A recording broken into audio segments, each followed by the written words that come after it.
Hello guys, good morning and welcome to 5th Generation Heavy Shot. And shout out especially kay Sir Chad of Cagayan de Oro City. Sir, welcome to 5th Generation Heavy Shop.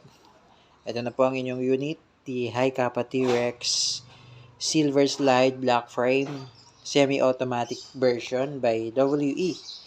Okay, so isa-isahin natin yung mga in-order nyo sir. Okay, first one is the hard case. So, ito yung in-order nyong hard case. This is a high quality hard case. Okay, yan. Made in Taiwan also. Focus na natin. Para makita na sir yung engraved na made in Taiwan. Ayan. Yun, okay. Yan, made in Taiwan. That's engraved. So, hard quality, high quality hard case. Fit on high kappa. So, ilalagay natin high kappa natin dyan mamaya. And then, Sir Chad requested na instead of 0.23 grams yung kasama. Yung mga naka-default kasi na, yung naka-default na BBs kasi, or freebies para sa unit is 0.23 or 0.20. But Sir Chad requested na kung pwede, 0.33. Siyempre, malakas sa amin si Sir Chad. So, Sir, request granted. So, ito na po yung kasama, 0.30 grams instead of 0.23. So, pwede naman yun guys. So, kung gusto nyo mag-request na mas mabigat yung kasama natin, ipi-freebies natin sa unit, so pwede. So, from 0.20 to 0.30 yung ating available na BBs. Okay, so 0.30 ang kasama. And, syempre, it also comes with the green gas. Okay, the green gas number 12. And then, nag-order pa si Sir ng extra. Okay, extra number 12 na gas. And the silicone oil. Okay, silicone oil. Okay, so, ayan. And then, of course, yung ating unit na High Kappa T-Rex. So, bubuksan na natin. And, the owner's manual.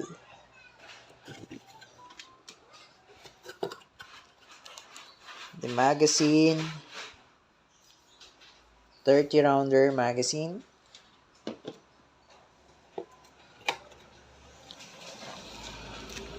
Mounting plate for the red dot sight. And mounting plate for the red dot sight.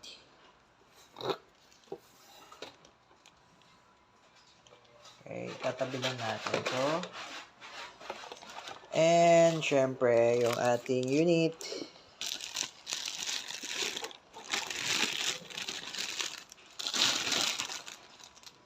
Okay, ayan, meron pa siyang lock.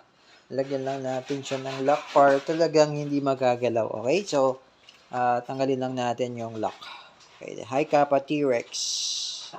So, ayan. So, para talagang hindi magagalaw, talagang naka-reserve to for Sir Chad. Okay. Nanggal ko lang yung lock lock. Okay. Nilagay natin yung magazine. So, this is it. The High Kappa 5.1 T-Rex 2011.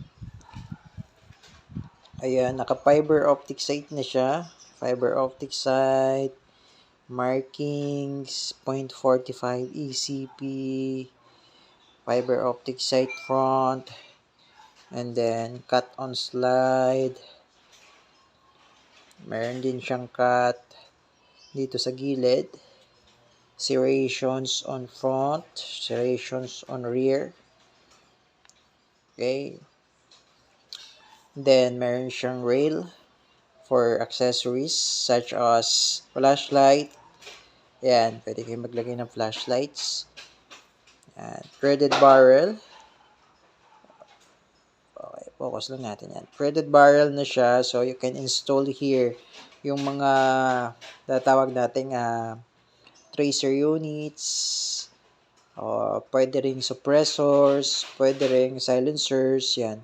Pero much better kung lalagay nyo dito yung tracer units. So, kung gusto nyo mag-avail Meron din tayong available na tracer units.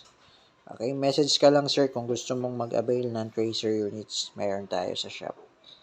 Okay, this is it. Daihay Kappa 5.1. So, nakamagwell na rin siya. Ayan. Nakamagwell. Beaver tail safety. Extended beaver tail. And skeletonized hammer. Skeletonized trigger. Staple grip. Very aggressive. Yan talagang pag hinawakan mo siya, hindi madulas. Okay, very crispy magwell release. Mag release. Sorry. Okay, so this is ambidextrous manual safety na.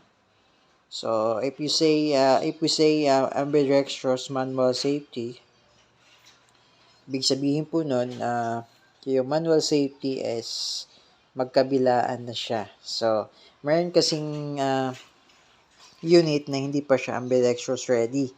So pag hindi pa ambidextrous ready, dito mo lang makikita yung manual safety. But for this model, ambidextrous na siya. Ibig sabihin, ayan, magkabilaan na yan. Ayan. Okay. So, ayan po ang ibig sabihin ng ambidextrous manual safety. Okay. So, ayan. Check natin kung gumagana ba yung manual safety. Yes, working siya. So, pag binaba mo siya, that's ready to fire or fire. Pag inangat mo naman, that's safe. Okay? So, kailangan ibababa mo yung hammer or ikakasa mo bago mo siya ma-activate.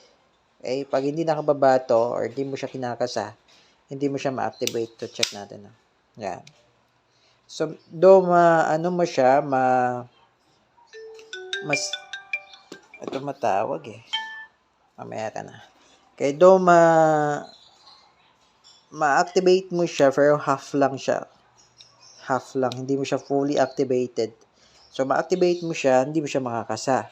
Pero yung safe, hindi siya fully activated. So, kailangan ibaba mo yung hammer or kailangan ikasa mo. No? May gas kasi ito kaya naglalak. Okay? Kailangan ikasa mo before mo siya ma-activate. Ayan. Okay? So, pag binaba mo naman yan, so that's the time na pwede siyang pumalo pag kinalabit. Ayan. And then, kapag itong beaver tail safety hindi activated, hindi rin yan puputok or hindi rin yan makakalabit. And that's the purpose of beaver tail safety. Okay, kasi dual function siya, dual safety feature siya. Okay, so ayan. So ngayon, wag na nating patagalin, lagyan natin ng gas ekabibis para ma-chronograph test natin yung unit.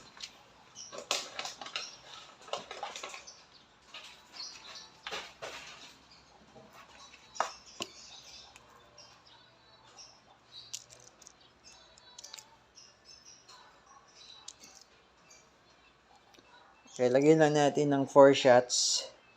Lagyan na natin ng marami. Para ma-chronograph test natin at shoot test na natin. So, pwede naman kayong gumamit ng BB loader if you have. So, wala lang tayong available na BB loader. So, mano-mano tayo. Okay, so ang capacity nito is 30 rounder.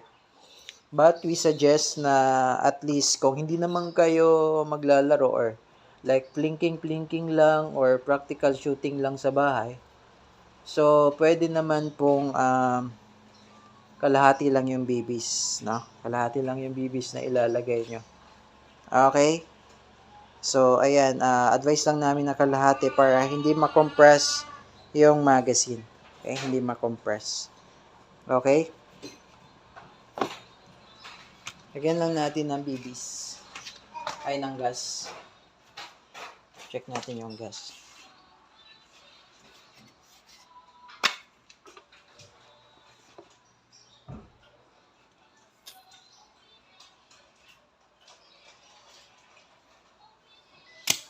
Ay, sir.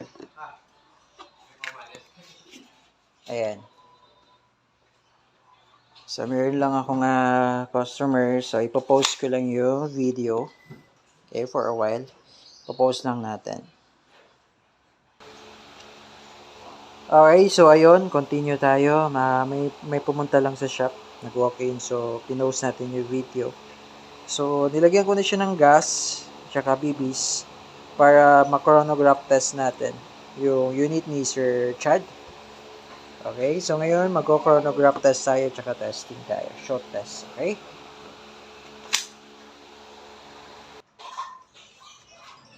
Okay, chronograph testing tayo. Kung ilang EPS kung ilang EPS itong unit ni Sir. Okay. So, ayan. First test. Firing. Okay. 359. Okay. Second test. 351. Third test. 345. Fourth test. 346. Okay. Okay, short test na tayo. Okay, firing.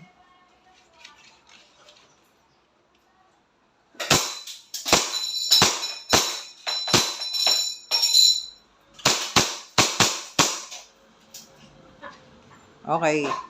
So, open slide na siya. Ibig sabihin, wala na siyang bala. Release the magazine. And then, ito po, yung lagi namin sinasabi sa aming customer, yung isang tip para maiwasan nating masira agad or maupod agad yung ating slide. So, ang gawin nyo, pull back nyo muna yung slide hanggang sa gumitna yung slide, stop slide release. Yan. So, pull back mo siya hanggang sa gumitna yan. And then down, press down, then tsaka mo siya i-release. Okay. Kapag ganito kasi habitual nyo pong ginagawa, yung ganyan. So, in the long run, pwede siyang maupod, pwede siyang mabungi. So, may tendency na hindi na siya maglalak pag wala ng bala. Okay, so para maiwasan natin, sa una pa lang, ito po yung gawin nyo. So, etong slide, yan, pull back nyo lang hanggang sa gumitna. And then, ito, ibababa nyo doon, tsaka siya release. Hammer down. Okay, Sir Chad of Cagayan de Oro City. Okay na po ang inyong unit. If you have more question po regarding sa inyong unit, sir, just message us sa aming page. And 5th Generation Hobby Shop. Thank you, Sir Chad, and have a nice day.